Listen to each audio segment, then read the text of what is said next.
màquina necessita retocs importants. Alguns s'han anat fent durant aquests 10 anys de vigència d'aquesta llei. Alguns pocs s'han anat fent.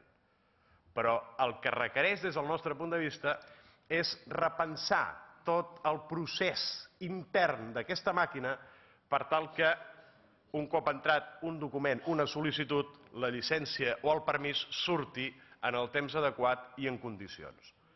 Però el que no estem disposats a acceptar és que per resoldre el problema que tenim en aquesta màquina la traiem i en posem dues. No volem que hi hagin dues màquines. Per als ciutadans, els procediments interns de l'administració, no només de l'administració de la Generalitat, de l'administració, ha de ser transparent. El ciutadà no pot estar pendent de si ha d'anar a un departament, a un ajuntament, a una direcció general a presentar un paper o a presentar-ne un altre.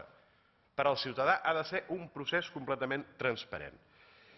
I compte perquè hi ha elements en aquest projecte de llei que ens fan pensar que no estem encertant amb la solució. Creiem que hem de fer un esforç en la redacció de la llei per integrar els procediments específics de seguretat amb els procediments en altres àmbits. Es diu i s'explicita la voluntat, però no es materialitza en el text articulat. I pensem que hi ha àmbits, l'ambiental, l'hem comentat, però hi ha àmbits també de la seguretat industrial importants. Hi ha altres efectes també de la norma.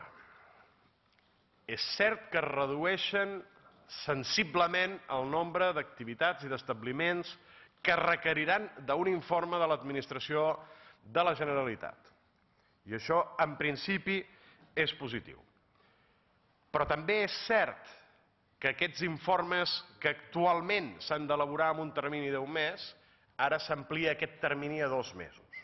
I després em tornaré a referir als terminis.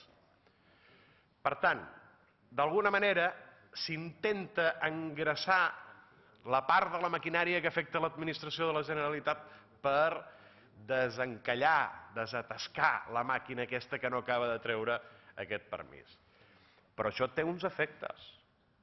I és que si hi ha menys activitats que han de passar pel sedàs de l'administració de la Generalitat i a més té un termini més llarg, hi haurà algú que haurà de fer els informes respecte de la resta d'activitats. Quins són? Qui és aquest algú? Els ajuntaments? L'administració local? Ens estem descarregant de feina l'administració de la Generalitat, però al tanto que li estem passant a l'administració local. Per tant, avaluem-ne bé els efectes que aquestes coses poden tenir sobre l'administració local. I deia respecte dels terminis.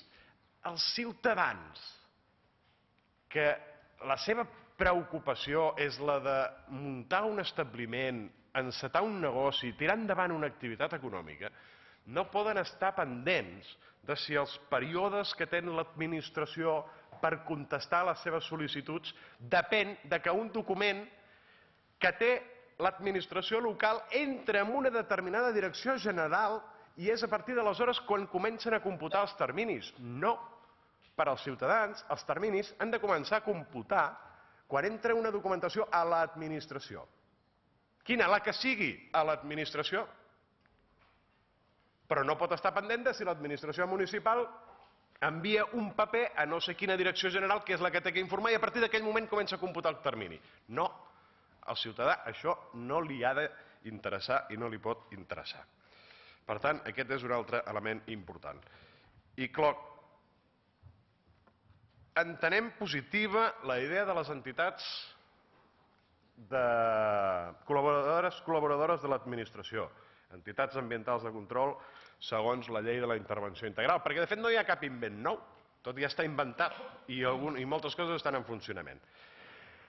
Entenem necessari i imprescindible que hi hagi una llei que reguli les entitats col·laboradores de l'administració, una única llei, que defineixi els camps de treball, que defineixi els requisits globals, que defineixi els requisits sectorials que han de complir les entitats col·laboradores de l'administració. Però sobretot, acabo senyor president, sobretot que reguli i que deixi ben clar quin és l'abast de les competències de les entitats col·laboradores de l'administració com a una extensió de la pròpia administració i que, per tant, hi haurà tasques que no podran realitzar i a la vegada comprovar que són eficaces. Per tant, el nostre grup, des d'aquest punt de vista, considera positiva el projecte de llei, però adverteix dels riscos que ja hem anomenat i, per tant, en el període d'esmenes intentarem corregir aquesta situació. Gràcies, senyor president, senyores i senyors diputats.